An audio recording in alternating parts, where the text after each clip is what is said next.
ये तस्वीर देखिए, तस्वीर में देखा जा सकता है कि कैसे वहाँ हालात हिंसक हो उठा है। कई प्रदर्शनकारियों को देखा जा सकता है जिन्होंने पुलिस पर पथराव किया। हालांकि फिलहाल इस वक्त हालात काबू में हैं और मौके पर भारी पुलिस बल मौजूद है।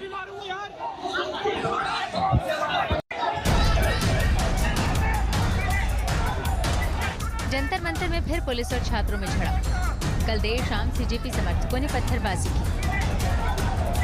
जवाब में पुलिस ने आंसू गैस के गोले दागे।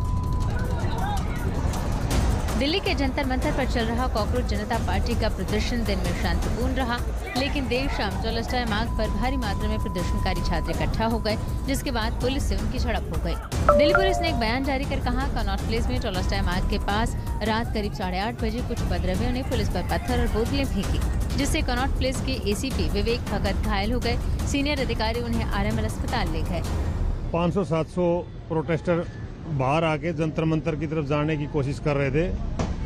उनको संसद मार्ग पे बैरिकेडिंग करके और ह्यूमन चेन बना के रोकने की और समझाने की कोशिश करी, और अचानक से ही उनमें से प्लास्टिक की पानी की बोतलें और पत्थर फेंकना शुरू कर दिया।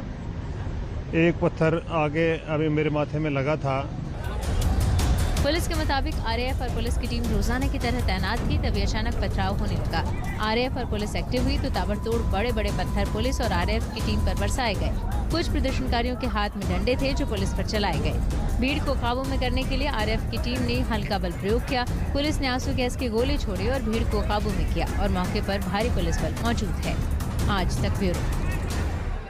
और इस वक्त की बड़ी खबर आपको बता दें कि आज भी दिल्ली मेट्रो के 16 स्टेशन बंद कर दिए गए हैं। प्रदर्शन को देखते हुए ये फैसला लिया गया। जिन मेट्रो स्टेशन को बंद किया गया है उनमें लोक कल्याण मार्ग, राजीव चौक, पटेल चौक, आरके आश्रम मार्ग, साथ ही Barakhamba Road, Supreme Court, Seva Tirth और Janpath, Mandi House, Central Secretariat, इसी के साथ ITO, Delhi Gate, Indraprastha, Khan Market, वहीं जोरबाग और शिवाजी स्टेडियम शामिल हैं। तो इन मेट्रो से एंट्री और एग्जिट बंद है, जबकि इंटरचेंज की जो सुविधा है वो वहां पर चालू रहेगी।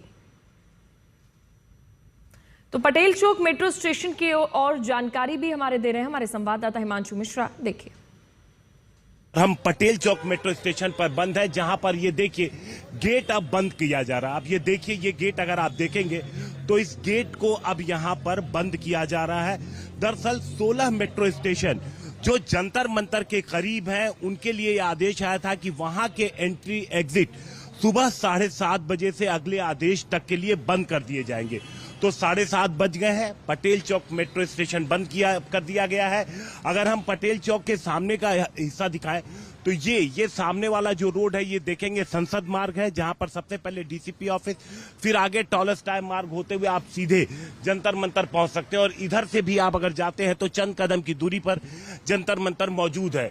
तो वो तमाम मेट्रो स्टेशन जो जंतर मंतर के करीब है या नई दिल्ली में है, जैसे राजीव चौक का इलाका हो, मंडी हाउस का इलाका हो, इन सभी जगह पर एंट्री एग्जिट बंद की गई है। लेकिन आईटीओ, मंडी हाउस और राजीव चौक, यहां पर इंटरचेंज की जो सुविधा है वो उपलब्ध रहेगी। उधर नीट पेपर लीक को लेकर हो रहे छात्र आंदोलन पर फिल्म अभिनेता अब सलमान खान ने भी अपनी प्रतिक्रिया दी है। सोशल मीडिया पोस्ट कर सलमान ने कहा है कि यह आंदोलन बहुत शांतिपूर्ण था, लेकिन बहुत दुख की बात है कि इसने हिंसक रूप ले लिया। सलमान ने घायल हुए छात्रों और उनके परिजनों के लिए संवेदना व्यक्त की है। साथ ही सलमान खान ने कहा है कि ये छात्रों और शिक्षा प्रणाली के बीच का मामला है और इसे राजनीतिक रंग नहीं दिया जाना चाहिए। इसका श्रेय हमारे देश के छात्रों को ही मिलना चाहिए। सलमान खान ने भरोसा जताया है कि सरकार भी उन्हें पूरा समर्थन देगी और शिक्षा प्रणाली को और मजबूत बनाएगी।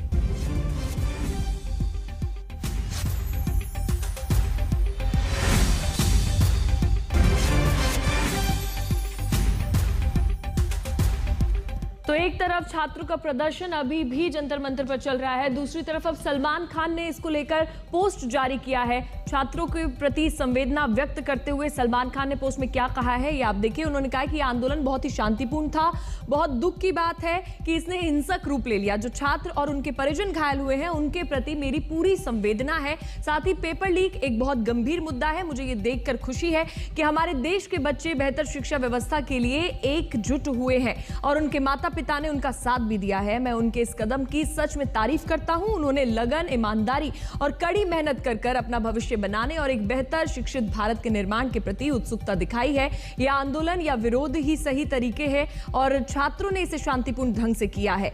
तो सलमान खान ने छात्रों के फेवर में एक पोस्ट किया है। उन्होंने कहा ये पूरा मामला छात्रों और शिक्षा प्रणाली के बीच का है, इसे राजनीतिक रंग नहीं दिया जाना चाहिए और इसका श्रेय हमारे देश के छात्रों को ही मिलना चाहिए। ये सलमान ने पोस्ट कर कहा है। उन्होंने कहा है कि शिक्षा प्रणाली को और मजबूत बनाएगी ये समर्थन और ये सभी के लिए फायदेमंद स्थिति है। एक सकारात्मक फैसले की उम्मीद और प्रार्थना है। जो लोग शिक्षा पाना चाहते हैं उन सभी पर ईश्वर की कृपा बनी रहे। शिक्षा अगला ट्रेंड और फैशन होना चाहिए और हर साल ये और ज्यादा ट्रेंडी और फैशनेबल बनती भी जानी चाहिए ताकि दूसरे देशों से लोग पढ़ने के लिए भारत आए और भारत के एजुकेशनल हब बन जाए। तो ये सलमान खान ने पोस्ट किया है प्रदर्शन के बाद का। वहीं अब सोनम वांगचुक की खबर से जुड़ी आपको ताजा अपडेट दे देते हैं। दरअसल उन्होंने गुरुग्राम के मेदांता अस्पताल से एक वीडियो संदेश जारी किया है।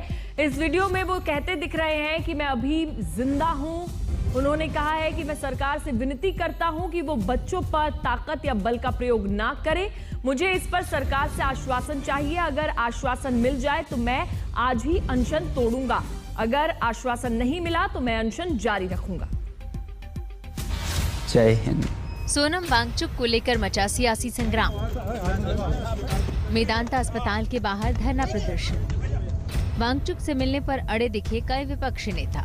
छात्रों के समर्थन में अनशन कर रहे सोनम वांगचुक इस वक्त गुरुग्राम के मेदांता अस्पताल में भर्ती हैं, जिनसे मिलने के लिए कल शाम आप सांसद संजय सिंह, जेएमएम और समाजवादी पार्टी के कई सांसद मिलने पहुंच गए, जिनको पुलिस ने गेट पर ही रोक दिया। इस पर संजय सिंह की पुलिस से बहस भी हुई। अंदर न जाने देने पर सभी अस्पताल के गेट पर ही धरना देकर बैठ गए। करीब 1 घंटे तक यहां हंगामा चला। इसके बाद मेडिकल टीम मौके पर पहुंची और उनकी हेल्थ अपडेट दी। मेडिकल कारणों का हवाला देते हुए रिश्तेदारों को ही मिलने की परमिशन की बात कही। इसके बाद सांसद वहां से चले गए। वहीं सोनम वांगचुक ने अस्पताल से अपना वीडियो मैसेज जारी किया, जिसमें कहा कि मैं अभी जिंदा हूं, 25 दिन से अनशन पर हूं और सरकार से चिट्ठी में लिखी बातों को मानने पर अनशन तोड़ने की बात कही। मैं सरकार से विनती करता हूं कि वो और ऐसे ताकत बल का प्रयोग न करें बच्चों पर, और दूसरी बात उन पर आरोप और एफआईआर जिससे कि उन्हें सताया जा सके जेल या पुलिस द्वारा, ये न करने की मुझे आश्वासन चाहिए। सोनम वांगचुक की चिट्ठी और मुलाकात पर केंद्रीय मंत्री जेपी नड्डा ने कहा, हम उस पर जल्द जवाब देंगे और वार्ता आगे बढ़े इस पर विचार करेंगे। हमने उनका हालचाल पूछा, उनके बेटरमेंट की बातचीत हमने की और हमने कहा कि आप अपना अनशन तोड़िए और आप मुख्य धारा में शामिल होकर के बच्चों को सही डायरेक्शन की तरफ आप ले जाएं। हमारा सरकार सारी विषयों के बारे में चर्चा करने के लिए खुली है और वो हमेशा उसको एड्रेस करेगी। तो अब देखना होगा कि सरकार और वांगचुक के बीच चल रही बातचीत कितना सकारात्मक होती है। आज तक ब्यूरो। और अब 20 जुलाई को दिल्ली के जंतर मंतर पर हुए प्रदर्शन से जुड़ी एक खबर। दरअसल उस प्रदर्शन में नॉर्थ ईस्ट दिल्ली का कुख्यात बदमाश हाफिज अफजल भी शामिल था। कई मामलों में आरोपी है ये और उसके दौरान प्रदर्शन के दौरान का एक वीडियो सामने आया है जिसमें वो नारेबाजी करता दिख रहा है। दरअसल अफजल की पत्नी हसन शकीला आम आदमी पार्टी से मौजूद पार्षद है और पुलिस रिकॉर्ड के अनुसार हाजी अफजल पर हत्या की कोशिश, अपहरण, आर्म्स एक्ट, मारपीट, डीपी एक्ट और साथ ही कई मामले दर्ज हैं। आपराधिक मामले दर्ज है 26 से ज्यादा। इसके अलावा हाजी अफजल अपने अलग अलग मामलों में जेल की सजा भी काट चुका है। वो कई मामलों में बरी भी हो चुका है। फिलहाल 20 जुलाई को हुए बवाल में अभी तक उसकी भूमिका सामने नहीं आई है। हालांकि बताया जा रहा है कि वो प्रदर्शन में मौजूद था और नारेबाजी कर रहा था। और अब बात कर लेते हैं संसद के मॉनसून सत्र की। दरअसल आज सत्र का चौथा दिन है और सत्र पिछले 3 दिन से लगातार हंगामे की भेंट चढ़ रहा है। और अब आज भी संसद के मॉनसून सत्र में हंगामे के आसार नजर आ रहे हैं, जहां एक तरफ नीट के मुद्दे पर सरकार चर्चा को तैयार है तो वहीं विपक्ष बिना शिक्षा मंत्री के इस्तीफे के बहस करने को तैयार नहीं दिख रहा। संसद के दोनों सदनों में कल जबरदस्त नारेबाजी देखी गई है और आज भी यही कयास लगाए जा रहे हैं कि चौथा दिन भी संसद में हंगामे हो सकते हैं। लोकसभा और राज्यसभा दोनों ही सदन की कार्यवाही बार बार स्थगित करनी पड़ रही है। 13 अगस्त तक चलने वाले इस मॉनसून सत्र के दौरान मोदी सरकार कई अहम बिल लाने वाली है। कम से कम 7 बिल मोदी सरकार लाने वाली है।